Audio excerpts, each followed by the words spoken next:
ಎಲ್ರಿಗೂ ನಮಸ್ಕಾರ. ನಾನಿವತ್ತು ನನ್ನ ಇಂಡಿಕಾಗೆ ಟೈರ್ ಹಾಕ್ಸೋದಕ್ಕೆ ಹೋಗ್ತಾ ಇದ್ದೀನಿ. ಬನ್ನಿ ಹೋಗೋಣ.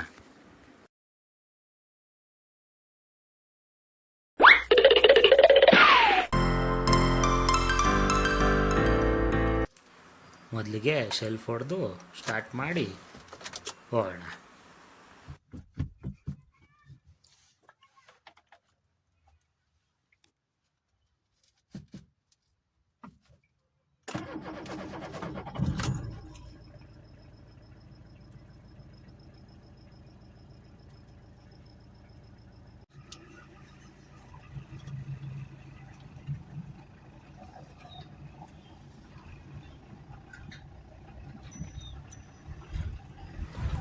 ನಾನು ಟೈರ್ ಹಾಕ್ಸೋಕೆ ಬಂದು JK ಟೈರ್ಸ್ ಶೋರೂಮಲ್ಲಿ, ತನಿಷ್ಕ ಎಂಟರ್ಪ್ರೈಸಸ್ ಅಂತ ಅದರ ಹೆಸರು.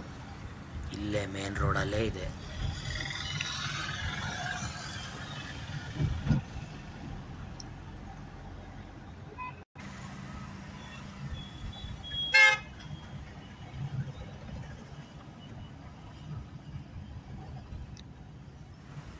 ಇದೇ ನೋಡಿ tyre shop JK tyres.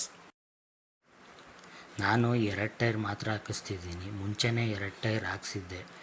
ಬ್ಯಾಕಲ್ಲಿ flat ಆಗಿದ್ದರಿಂದ ಫ್ರಂಟ್ ವೀಲ್ನ ತೆಗೆದು ಬ್ಯಾಕ್ಗೆ ಹಾಕಿ ಫ್ರಂಟಿಗೆ ಹೊಸ ಟೈರ್ ಹಾಕ್ಸ್ತಿದ್ದೀನಿ. ಟೈರ್ ಬಂದು ಯಕೋಮಾ ಟೈರ್ಸು 165/65/13 ಸೈಜು. ಏರ್ ಜಾಕ್ ನೋಡಿ ಹೇಗಿದೆ. ಇವಾಗ ರೈಟ್ ಸೈಡ್ ಟೈರ್ನ ರಿಮೂವ್ ಮಾಡಿ ಬ್ಯಾಕ್ಗೆ ಹಾಕಿ ಬ್ಯಾಕಲ್ಲಿ ಇದನ್ನ ತೆಗೆದು ಹೊಸ ಟೈರ್ನ ಫಿಟ್ ಮಾಡ್ತಾರೆ. ಇದು ನೋಡಿ ಏರ್ ಜಾಕು. ಏರ್ ಕನೆಕ್ಷನ್ ಕೊಟ್ಟ ತಕ್ಷಣ ಮೇಲಾಗುತ್ತೆ. ಟೈರ್ ಫಿಟ್ ಮಾಡೋದಕ್ಕೆ ತಗೊಂಡೋಗ್ತಿದ್ದಾರೆ ಒಳಗಡೆ. ಅದು ತೋರಿಸ್ತೀನಿ ಬನ್ನಿ ನಿಮಗೆ. ಇದೇ ಟೈರು ಯಕೋಮಾ ಟೈರ್ನ ಫಿಟ್ ಮಾಡ್ತಿದ್ದಾರೆ. ಈಗ ನಾನು ಯಾವಾಗಲೂ ಟ್ಯೂಬ್ಲೆಸ್ಸೇ ಹಾಕ್ಸೋದು, ವಿತ್ ಟ್ಯೂಬ್ ಹಾಕ್ಸಲ್ಲ ಗಾಡಿಗೆ. ಏಕೆಂದರೆ ಟ್ಯೂಬ್ಲೆಸ್ ಇದ್ದರೆ ಪಂಚರ್ ಆದರೂ ಓಡಿಸ್ಬೋದು ಏರ್ ಹಿಡಿಸ್ಕೊಂಡು. ಸೊ ಅದು ಹಾಗಾಗಿ ನಾನು ಟ್ಯೂಬ್ಲೆಸ್ಸೇ ಯೂಸ್ ಮಾಡೋದು. ನಮ್ಮ ಡಿಸ್ಕ್ಗೆ ಟೈರ್ ಫಿಟ್ ಮಾಡ್ತಿದ್ದಾರೆ ನೋಡಿ ಹೇಗೆ ಫಿಟ್ ಮಾಡ್ತಿದ್ದಾರೆ ಅಂತ. ಈ ಟೈರ್ ಫಿಟ್ ಆದಮೇಲೆ ಬ್ಯಾಲೆನ್ಸಿಂಗ್ ಮಾಡ್ತಾರೆ. ಆಮೇಲೆ ಗಾಡಿಗೆ ಫಿಟ್ ಮಾಡಿ ಅಲೈನ್ಮೆಂಟ್ ಮಾಡ್ತಾರೆ. ಏರ್ ಹಿಡಿತಿದ್ದಾರೆ. ಅಲ್ಲೇ ಏರ್ ಹಿಡಿದು ಬ್ಯಾಲೆನ್ಸಿಂಗ್ ಮಿಷಿನಲ್ಲಿ ತೊಗೊಂಡೋಗಿ ಬ್ಯಾಲೆನ್ಸಿಂಗ್ ಮಾಡಿ ಆಮೇಲೆ ಕಾರಿಗೆ ಫಿಟ್ ಮಾಡ್ತಾರೆ.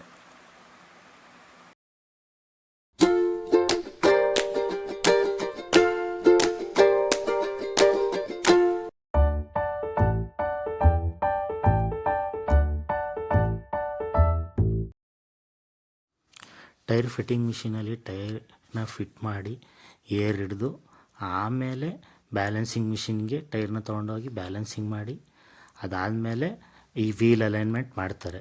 ಹೊಸ ಟೈರ್ ಹಾಕ್ಸಿದಾಗ ಇದು ನಾರ್ಮಲ್ ಪ್ರೊಸೀಜರು. ನಾವು ಹೇಳ್ದೆ ಹೋಗಲಿ ಟೈರ್ ಶೋರೂಮ್ರು ಮಾಡೇ ಮಾಡ್ತಾರೆ.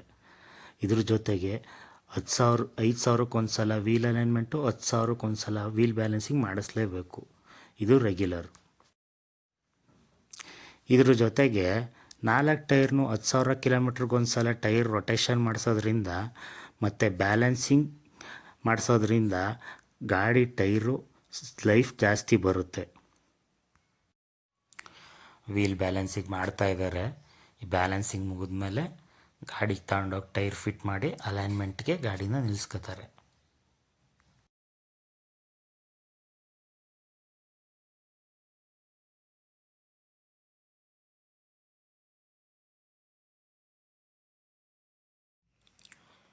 ಬ್ಯಾಲೆನ್ಸಿಂಗ್ ಮಾಡಾಯಿತು.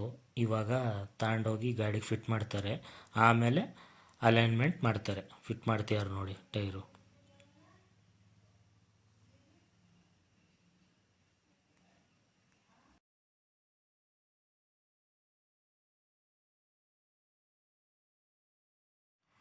ಇವಾಗ ಏರ್ ಮಿಷಿನಲ್ಲಿ ಬೋಲ್ಟ್ನ ಟೈಟ್ ಮಾಡ್ತಿದ್ದಾರೆ. ಇವಾಗೆಲ್ಲ ಮಿಷಿನೇ ಇರೋದ್ರಿಂದ ಯಾರೂ ಕೈ ಯೂಸ್ ಮಾಡಲ್ಲ. ಎಲ್ಲ ಸುಲಭವಾಗಿ ಆಗಲಿ ಕ್ವಿಕ್ಕಾಗಲಿ ಅಂತ ಮಿಷಿನ್ ಯೂಸ್ ಮಾಡ್ತಾರೆ. ಇವಾಗ ಜಾಕ್ ಇಳಿಸಿದ್ರು.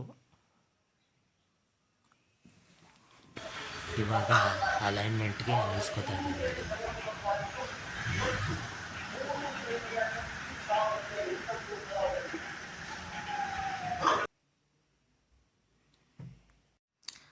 ಅಲೈನ್ಮೆಂಟ್ ಮಾಡೋದಕ್ಕೆ ಇವಾಗ ಟೈರ್ಗೆ ವೀಲ್ಗೆ 4 ವೀಲ್ಗೂ ಇದನ್ನು ಫಿಟ್ ಮಾಡ್ತಿದ್ದಾರೆ. ಇವಾಗ ಮಾಡ್ತಾರೆ ಅಲೈನ್ಮೆಂಟು.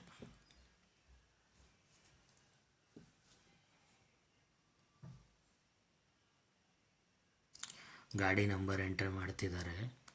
ಮಾಡಲ್ಲು, ಗಾಡಿ ನಂಬರು ಎಂಟ್ರಿ ಮಾಡ್ತಿದ್ದಾರೆ.